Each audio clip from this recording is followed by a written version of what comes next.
मेरे इस चैनल पर आने वाले सभी दर्शकों को और श्रोताओं को मेरा सादर सप्रेम नमस्कार।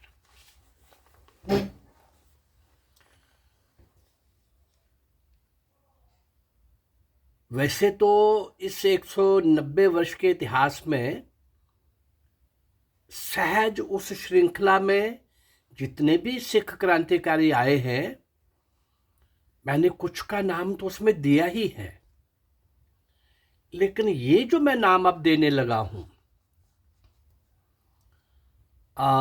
केवल आज का जो कल मैंने एपिसोड शुरू किया है गुरु राम सिंह का कूका आंदोलन का, ये मैंने उसमें भी दिया है। आज दूसरे एपिसोड के बाद गुरु राम सिंह जी का और कूका आंदोलन का एपिसोड समाप्त हो जाएगा। इसके बाद जितने भी नाम आएंगे वो सारे के सारे नाम ऐसे हैं जिनको मैं भी नहीं जानता था। मुझे भी कई स्थानों से खोजने पड़े। तो अभी मैं कुछ देर लगभग 1 महीना या इसके भी ऊपर ऐसे ही सिख क्रांतिकारियों को, जिन्होंने भारत माँ की स्वतंत्रता के लिए अपना सर्वस्व निछावर किया, जिस समाज के लिए, उसको बचाने के लिए जिस गुरु गोविंद सिंह जी ने खालसा पंथ को सजाया, आज उसी गांव कोम के लोग वैसे ही हमारे सब एक सब होते हुए भी केवल एक रक्षक के नाते उनकी एक यूनिफॉर्म तय करके कि विदेशियों का, विधर्मियों का बहुत बड़ा अत्याचार हो रहा था, उससे बचाने के लिए समाज को एक तरह की सेना, और हर हिंदू परिवार अपना एक बड़ा लड़का इस काम के लिए देगा, और शुरू से भी सभी जातियों के और देश के अलग अलग स्थानों से उन लोगों को इकट्ठा करके अनंतपुर साहब में खालसा पंथ की उसको सजाया गया, खालसा पंथ की रचना की गई। हाँ, तो मैं आज कुछ और तरह के कुछ लोग मुखर हो करके, भले वो थोड़े होंगे, देश विदेश में खालिस्तान की बात करके वो भारत माँ को और काटना चाहते हैं। कोई भी गुरु का सिख ऐसा पाप नहीं करना चाहेगा। ऐसे कुछ अय्याश और गद्दार लोग, उनको भी हम समझ पाएंगे। तो आइए आज हम कूका आंदोलन को और आगे बढ़ाते हैं। गुरु राम सिंह जी को आज हम फिर देखते हैं आगे क्या कर रहे हैं वो। और इस प्रकार से जब हम देखते हैं कि सब तरह के प्रतिबंधों के बाद जो गुरु राम सिंह थे वो गुप्त रूप से असहयोग आंदोलन का विस्तार करने लगे। उन्होंने तत्कालीन पंजाब को अपने ढंग से 22 जिलों में बांटकर, कल मैंने बताया था कि 22 जिला अध्यक्ष नॉमिनेट किए। मुख्य रूप से क्या काम था? गौ हत्या को बंद करवाना। इस आंदोलन में अपने आप को लोग कूका बोलते थे, यद्यपि समाज की और भी कुछ कमियों को दूर करने का काम कर रहे थे। मुख्य लक्ष्य गौ हत्या को बंद करवाना, और कूका नाम कल भी मैंने बताया था कि कूका होता है आवाज, आवाज देना, लोगों को जगाना, खड़े करना, एक गांव की आवाज दूसरे गांव तक पहुंचाना। कूक, कूक का मतलब होता है आवाज। तो इस प्रकार से आवाज देना, जगाना, ताकि वो सोए ना रहें, आलस में ना रहें। इन 22 जिला अध्यक्षों ने आगे बढ़ करके एक बार क्या होता है, 1871 में अमृतसर से जाते हुए कहाँ, कूका बीरों का रास्ते में कहाँ जा रहे थे? भेनी साहब मेले पर। अमृतसर से जाते हुए रास्ते में कुछ बूचड़ों से सामना हो गया, क्योंकि गौरक्षा उनका मुख्य लक्ष्य था, और इसलिए बूचड़ों को मार डाला गया। और कूका वीर भैनी नगर की तरफ उस भैनी नाम के स्थान की तरफ चल दिए। उधर बूचड़ों के कत्लेआम के कारण अमृतसर में बहुत सारे हिंदुओं को गिरफ्तार कर लिया गया। और जब ये समाचार गुरु राम सिंह तक पहुंचा तो वे अदालत में जाकर के उन्होंने कहा कि भाई इनको भी समझाया और उनको भी कहा कि इन्होंने कुछ गलत नहीं किया, गौ हमारी माता है और आप हमारे सामने हमारी माता का कत्ल करोगे तो हम कैसे क्षमा करेंगे, कैसे खून नहीं खोलेगा। इनका संतुलित व्यवहार देख करके अपने शिष्यों को भी समझाया और सरकार को भी। लेकिन इनके प्रसिद्धि की तूती देखकर, तूती बोल रही है ये देखकर अंग्रेज सरकार अंदर ही अंदर जल भून रही थी। एक अदृश्य आतंक, भय, ऐसा एक भयानक उनके अंदर आ रहा था, अरे बाबा ये आदमी तो कुछ भी बोल लेगा, किसी को भी बोल लेगा, तो कभी भी कुछ भी हो सकता है। इसलिए अपने सभी जो की पर्सन थे उस सरकार के अंदर, उनको इस आदमी से हमेशा सचेत रहने के लिए बोला गया। सन 1872 की 13 जनवरी यानी माघी यानी मकर संक्रांति के दिन भैनी नगर में स्थान में आयोजित मेले में हजारों कूके सम्मिलित होने जा रहे थे। मलेरकोटला रियासत से जाते हुए, मलेरकोटला रियासत से आते हुए भैनी की तरफ एक मुसलमान के साथ झगड़ा हो गया तो कई मुसलमानों ने उसको खूब पिटाई कर दी, झगड़ा हो गया और उसको जमीन पर गिरा दिया। फिर उसी के सामने एक गाय को मुसलमान ने, इन्हीं के सामने एक गाय को काट डाला और फिर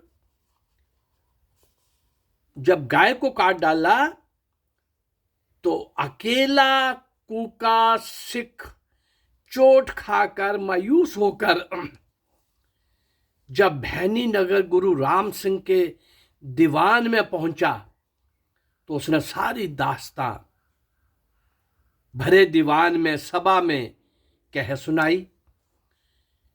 वहां आए सारे लोग उत्तेजित हो गए और बोले, जिस विप्लव की योजना आप इतने दिनों से बना रहे हैं उसका समय आ गया है। आज ही उस विप्लव यज्ञ का आरंभ हो जाना चाहिए। हमारे सामने गाय को काटा जा रहा है, गाय हमारी माता है। लेकिन गुरु राम सिंह जानते थे कि अभी तैयारी पूरी नहीं हुई, अंदर ही अंदर वो उस प्रकार की तैयारी में लगे हुए थे। इसलिए पगड़ी को रस्सी की तरह अपने गले में डालकर उन्होंने कूका वीरों से कहा, अभी समय नहीं आया है, शांत हो जाइए। और वहां उपस्थित लोग तो शांत हो गए, लेकिन 150 कूके, 50 कूका लोग, उन्होंने एक तरह का राम सिंह के विरुद्ध एक तरह का शांत अंदर मन ही मन ठान लिया कि हम नहीं रुकेंगे। और उस समय की सरकार के विरुद्ध आक्रोश और विद्रोह की भावना मन के अंदर भड़क उठी और उन 150 कूकों ने सरकार के विरुद्ध जब विद्रोह कर दिया, विद्रोह की घोषणा कर दी। यद्यपि राम सिंह बचाना चाहते थे अपने संगठन को, और जब वो चले गए तो राम सिंह को पता था, गुरु राम सिंह को, कि ये कुछ न कुछ अब उल्कापात होगा और सारी बात मेरे पर आएगी और मेरे संगठन पर आएगी। जो बड़ी क्रांति हमको करनी है वो हम नहीं कर पाएंगे, इसलिए हाँ वो सारी जिम्मेवारी मेरे सिर पर डाल दी जाएगी। इसलिए उन्होंने, तो अजीब सा लगता है, लेकिन गुरु राम सिंह ने सरकार को ये कहा कि ये जो तलवारें लेकर के आ रहे हैं और घोड़े लेके आ रहे हैं, ये कूका ज़रूर है, लेकिन जो करने जा रहे हैं इसमें मेरी सहमति नहीं है। अब ये क्या करेंगे मुझे नहीं पता। और जब ये उस किले के अंदर घुसे, सरकार पहले से ही कुछ सिख इस विप्लव आंदोलन के अंदर, क्रांति के अंदर पहले से ही कुछ सिखों ने कह रखा था गुरु राम सिंह को कि महाराज आप जब भी कोशिश करेंगे तो हम अंदर से विद्रोह कर देंगे, हम अंदर से आपके सहयोग के लिए निकल आएंगे।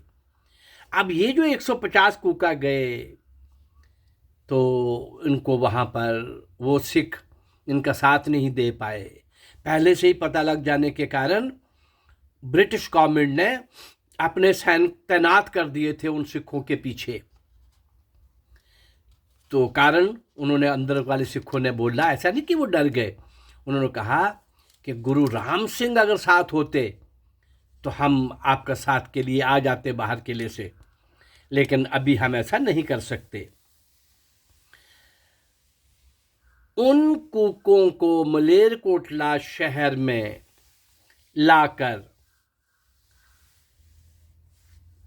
जो कुछ मारे, कुछ लड़ाई के अंदर मारे गए, और 150 कूकों ने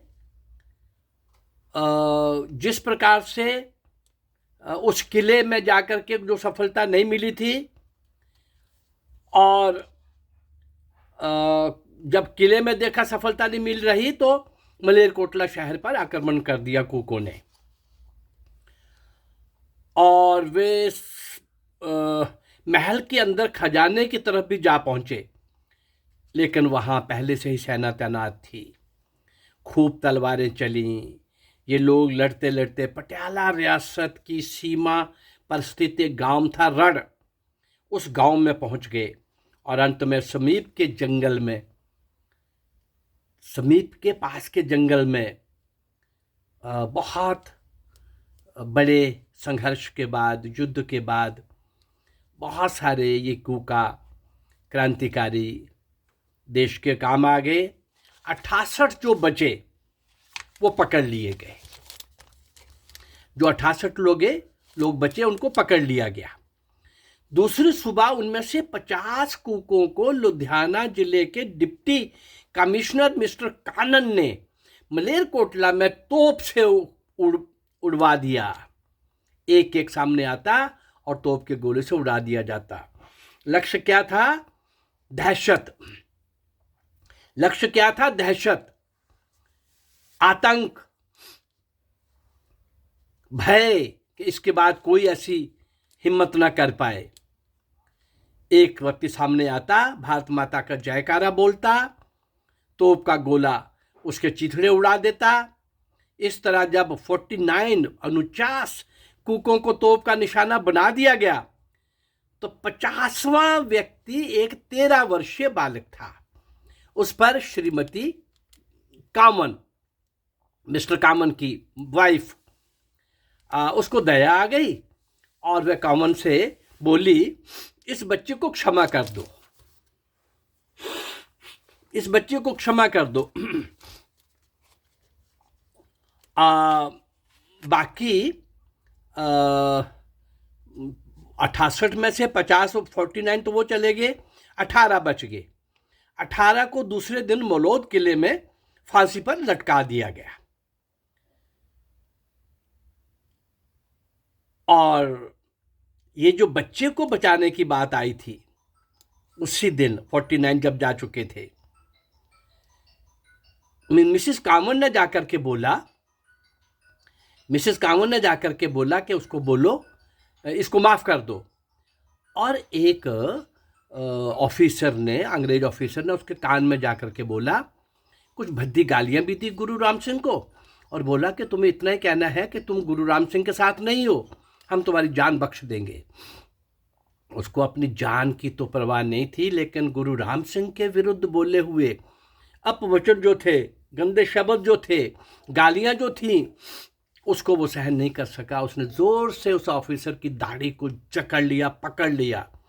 ग्रिप इतनी गहरी थी, इतनी मजबूत थी कि पहले तो उसके पांव काटेंगे, कि पांव काटेंगे तो हाथ छोड़ देगा, हाथ नहीं छूटे, फिर उसके हाथ काट दिए गए। लेकिन ये सब करते करते करते, और जब तक वो गिर नहीं जाता, और उसकी दाढ़ी के बहुत सारे बाल उसके हाथ में आ चुके थे, लेकिन इसको वहीं मार दिया गया। 13 वर्षीय बालक को ढेर कर दिया गया। शेष 18 लोगों को दूसरे दिन, यानी 68 के 68 को के जो उस युद्ध में बच गए थे, और वो भी मार दिए गए। राम सिंह को भी सन 1818 रेगुलेशन के तहत, 1818 का एक रेगुलेशन था, उसमें उनको गिरफ्तार कर वर्मा भेज दिया गया। वहां निर्वासित जीवन बिताते हुए जेल की कोठरी में ही 1885 को उनका देहांत हो गया। 1885 सुनेंगे तो याद आ जाएगा आपको, इटावा के कलेक्टर ने कांग्रेस का निर्माण किया था। ठीक उसी साल 1885 जब भारतीय राष्ट्रीय कांग्रेस जन्मी थी, असहयोग विप्लव शब्दों से भी ना वाकिफ थी, उसको कुछ नहीं पता था कांग्रेस को। लेकिन ये रेल, डाक, तार और शिक्षा और अदालतों का बहिष्कार के जन्मदाता, कूक आंदोलन के प्रणेता गुरु राम सिंह की जूठन का स्वाद लेने वाली कांग्रेस और मोहनदास करमचंद गांधी हुतात्मा गुरु राम सिंह के कर्जदार हैं। वे लोग जो भी अपने आप को गांधीवादी कहते हैं और गांधी दर्शन को मौलिक भी, सच तो यह है कि गांधी को सब कुछ उधार में मिला।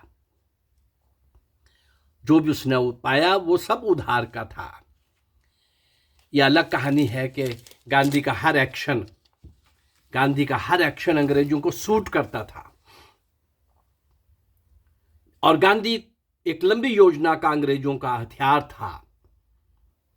गांधी उसको पता हो या ना हो, पर गांधी को टूल बनाकर अपने चमचे नेहरू को इस देश का शासन सौंपना था, जो कि उनसे एग्रीमेंट करना था नेहरू से, सुभाष जिंदा या मुर्दा जब भी मिलेगा हमें सौंपना होगा। और वो एग्रीमेंट हुआ।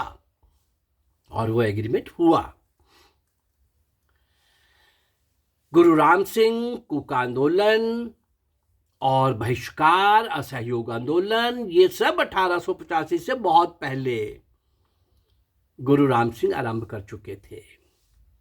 अध्यात्म सेवा को माध्यम बनाकर के राजनीतिक आंदोलन को गांव-गांव तक पहुंचाने के लिए, लक्ष्य देखने के लिए गौ रक्षा, गौ हत्या बंदी का लक्ष्य, इसके लिए जान भी जाएगी तो देंगे। सरकार को यही पता था कि ये आध्यात्मिक लोग हैं, गौ माता के लिए थोड़ा सा, गाय के लिए सेंटिमेंटल है, इमोशनल है, टच्ची है, सेंसिटिव है, ऐसा समझ करके। लेकिन उसके पीछे इनका बड़ा लक्ष्य जो था वो अंग्रेजों को चुनौती देने का था। ये कूक आंदोलन, गुरु राम सिंह, उस सारे इतिहास के अंदर इस श्रृंखला के, यद्यपि मैंने बहुत सारे जब क्रांतिकारियों का आपके सामने 350 के आसपास में क्रांतिकारी दे चुका हूं, उसमें जो क्रांतिकारी उसमें आ गए वो तो आ ही गए, और उनमें जो आगे गुरु राम सिंह और कूक आंदोलन का मैं पहले भी दे चुका हूं, कुछ थोड़ी सी नई जानकारी के साथ अब दिया है। अब के बाद जो मैं देने जा रहा हूं वो सारे के सारे ऐसे हैं जो मैंने पहले नहीं दिए। अभी सारे एक रो के अंदर पूरी कंसिस्टेंसी में मैं सिख देशभक्तों का, क्रांतिकारियों का वर्णन आपके सामने करने जा रहा हूं, और इसके बाद ऐसे ही कुछ क्रांतिकारी महिलाओं का वर्णन आपके सामने करने जा रहा हूं। इनको सबको इतिहास में नहीं पढ़ाया जाता, मेरे मन में है कि इन सब लोगों को इतिहास में पढ़ाया जाना चाहिए, आना चाहिए। अगर नहीं तो मैं लोगों के सामने इस YouTube चैनल के माध्यम से और बहुत 40-50 पुस्तकों के माध्यम से इन भारत माँ के सपूतों को, क्रांति वीरों को, स्वतंत्रता सेनानियों को आपके सामने लाने का प्रयास करूंगा। मेरा ये प्रयास अगर आपको अच्छा लग रहा है तो मेरे इस चैनल को लाइक करिए, सब्सक्राइब करिए और इसको शेयर करिए। नमस्कार, जय भारत, धन्यवाद।